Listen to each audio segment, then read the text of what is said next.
今天我们老师给我们布置了个作业，他给我们讲了一个关于 composer 的故事，然后他就布置2个作业，我们可以来画画和写字。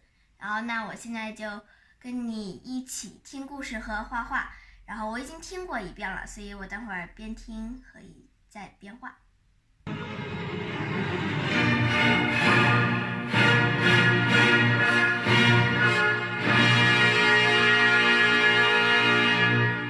Tēnā koutou tamariki mā. This is Miss Amanda. I hope that little introduction woke you up. Today I'm going to tell you the story of Beethoven's Heroic Symphony, and it's written by Anna Harwell Kalenza. I hope you enjoy it. In a glimmering salon, Ludwig von Beethoven played the piano. The audience sat mesmerized. Never had they heard music performed with such emotion and strength.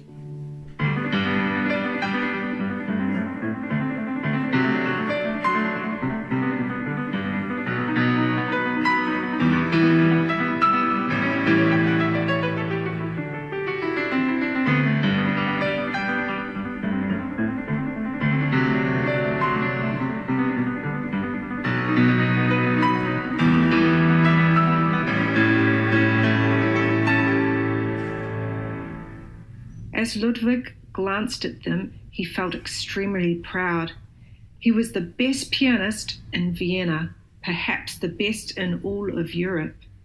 Ludwig wrote music that showcased his talent, and when he played, women swooned and men cheered. The wealthy paid him large sums of money to perform in their homes. It seemed he had everything: talent, fame, money. No one suspected that the great Ludwig von Beethoven also had a troubling secret. He was slowly going deaf.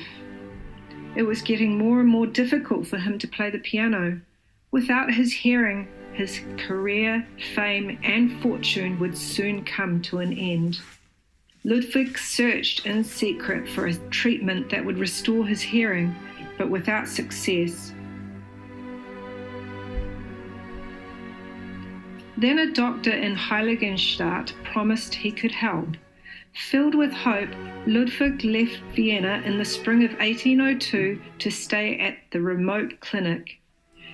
In Heiligenstadt, Ludwig did everything the doctor recommended.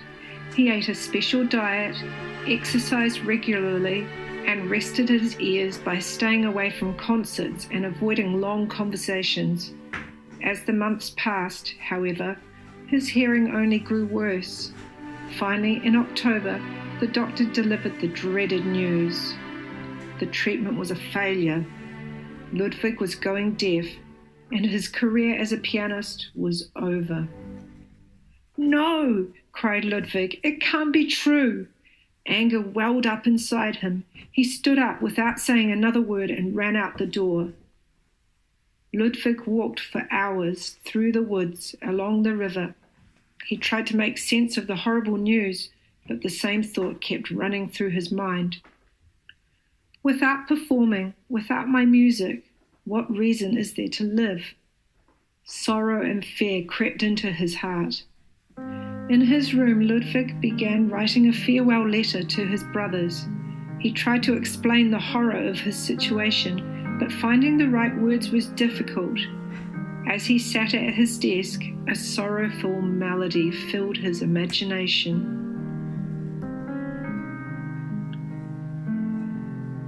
Ludwig listened to the tune. It expressed his thoughts and emotions in ways words could not.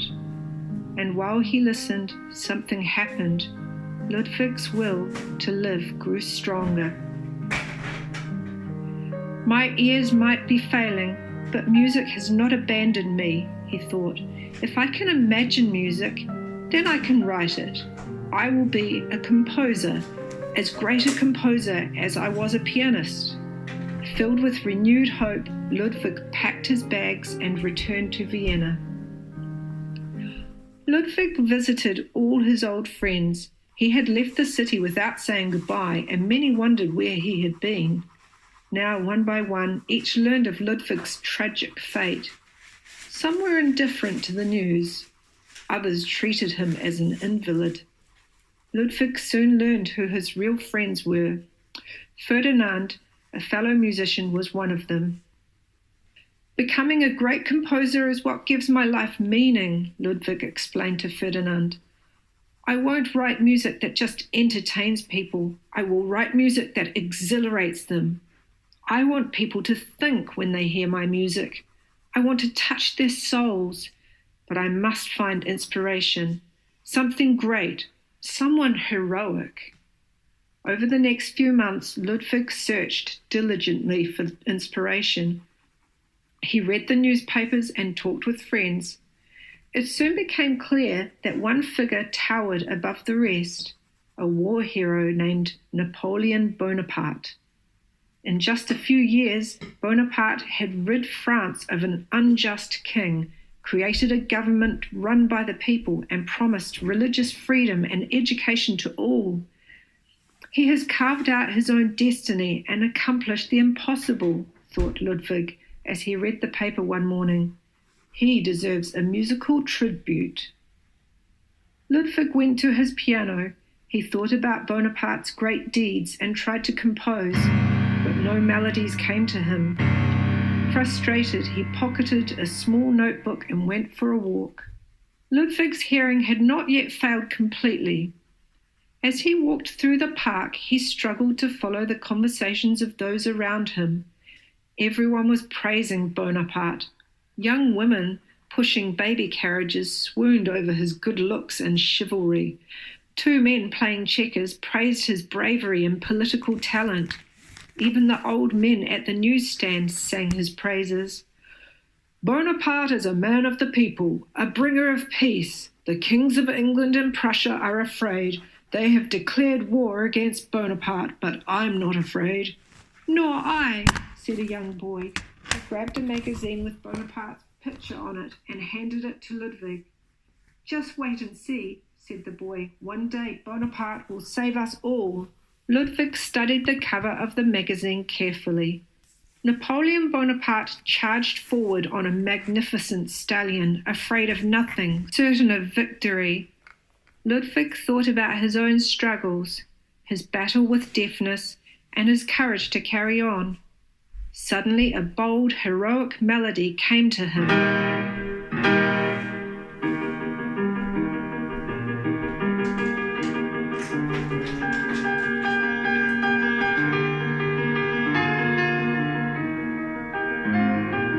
That's it, he cried.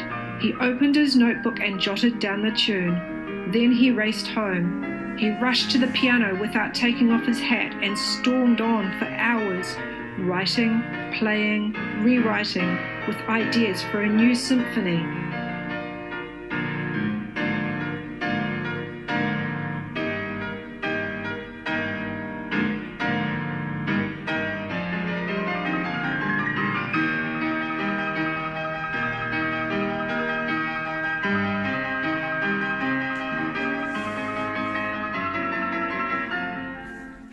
Ludwig worked on the symphony for 5 long months, blending his own life story and his hopes as a composer into the heroic tale of Bonaparte.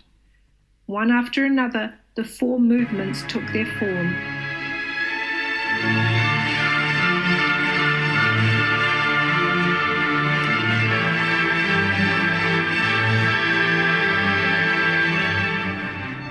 Ferdinand visited regularly, and on each occasion Ludwig shared passages of the symphony and explained his inspiration.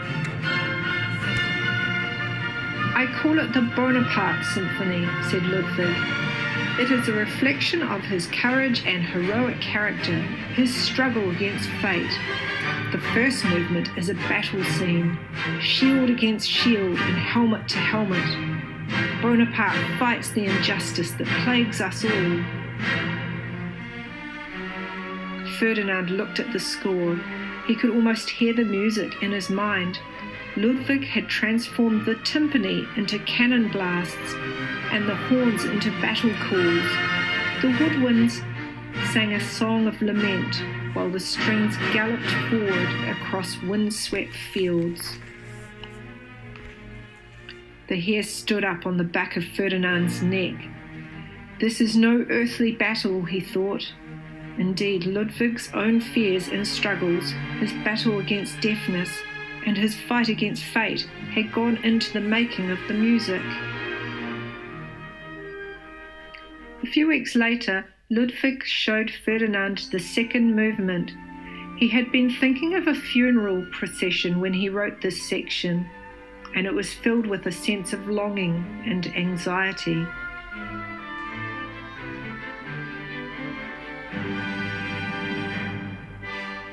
Ferdinand could hear the steady footsteps of mourners passing by. Ludwig played a section of the movement on the piano. I was imagining Bonaparte on the battlefield when I began to write this part, he said. But it evolved into something more, my own suffering, the sorrows of humanity. A haunting sorrow filled Ferdinand's heart. He could almost feel the spectre of death around him. Ferdinand was shaken when he left Ludwig's apartment.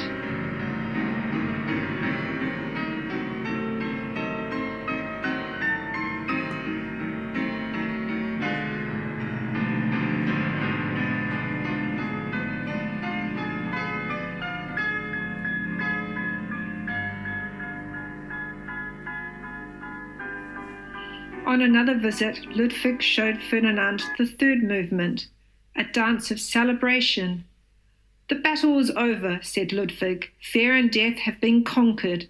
Hope appears on the horizon, warm and bright, a joyous homecoming.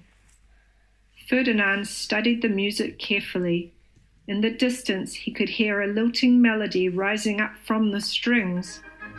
Slowly it grew louder. Then, like a sunbeam, it filled the room with light. Ferdinand's heart beat faster as horn calls responded to the happy tune. "This is pure pleasure," he cried. "The indescribable joy of being alive," shouted Ludwig, banging out a few chords on the piano.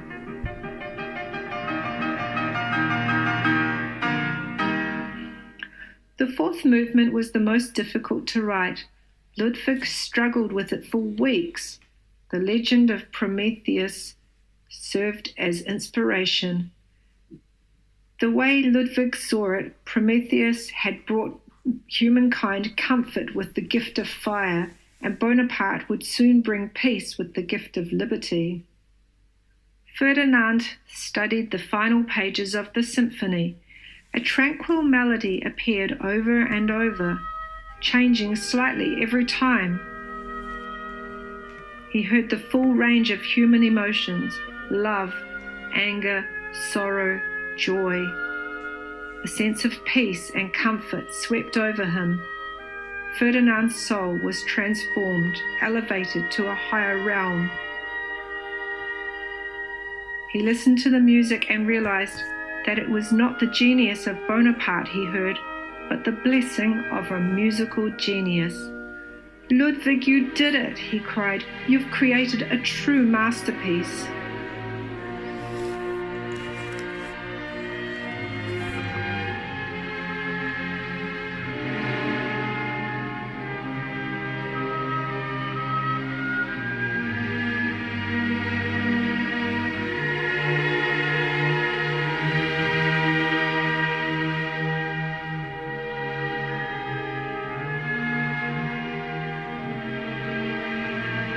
Over the next couple of weeks, Ludwig put the final touches on his symphony.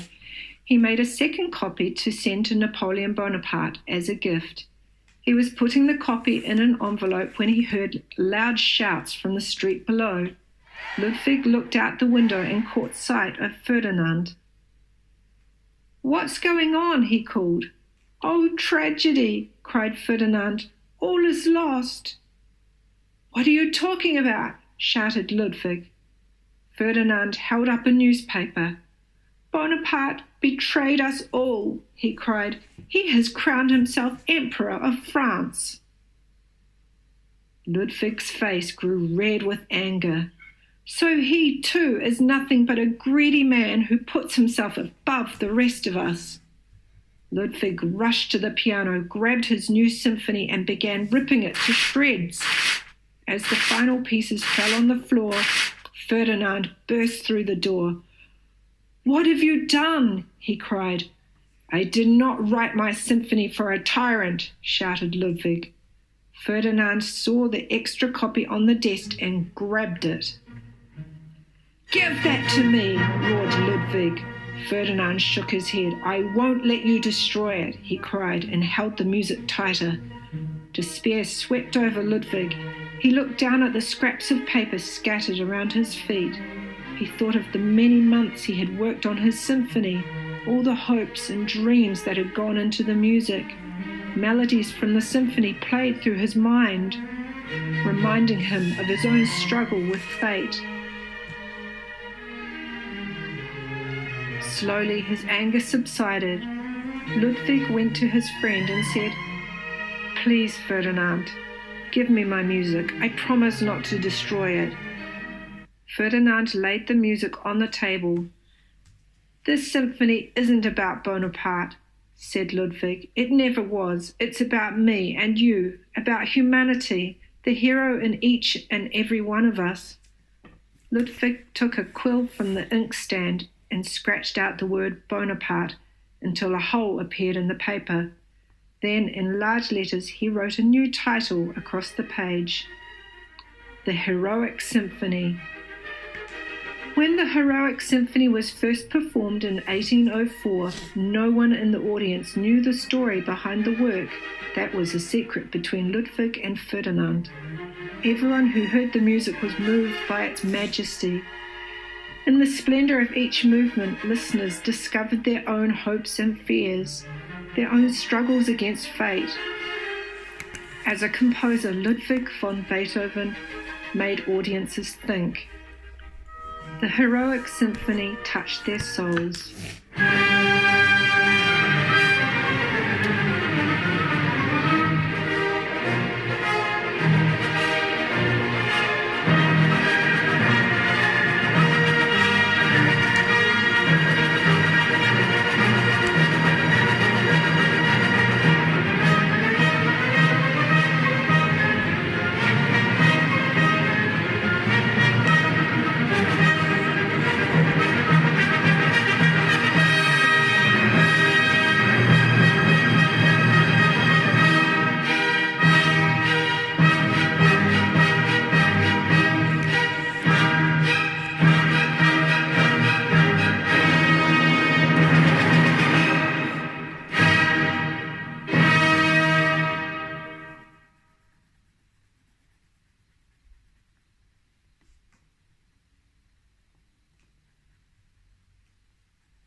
Tēnā koutou tamariki mā. This is Miss Amanda. I hope that little introduction woke you up. Today I'm going to tell you the story of Beethoven's Heroic Symphony, and it's written by Anna Harwell Kalenza. I hope you enjoy it. In a glimmering salon, Ludwig von Beethoven played the piano. The audience sat mesmerized. Never had they heard music performed with such emotion and strength.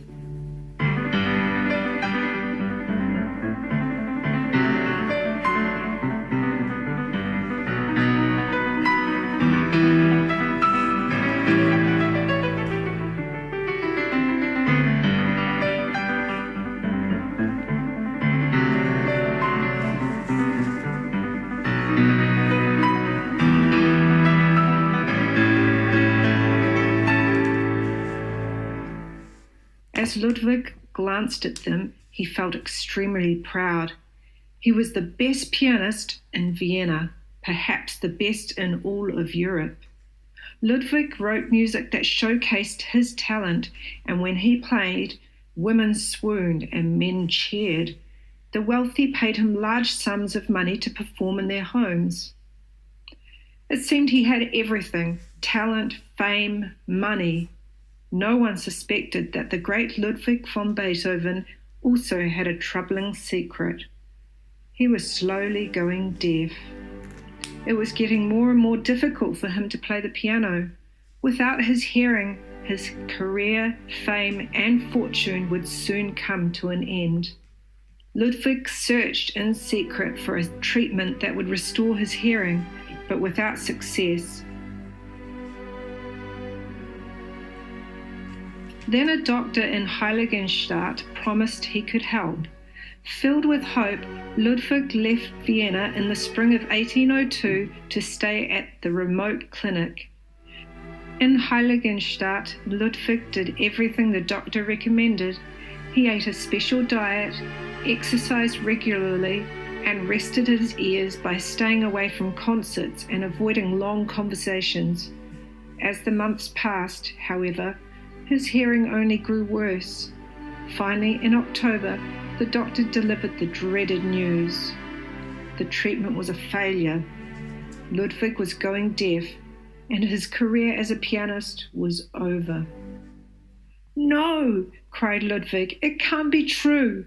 Anger welled up inside him. He stood up without saying another word and ran out the door. 写完了。好了，我的作业完成了，你呢？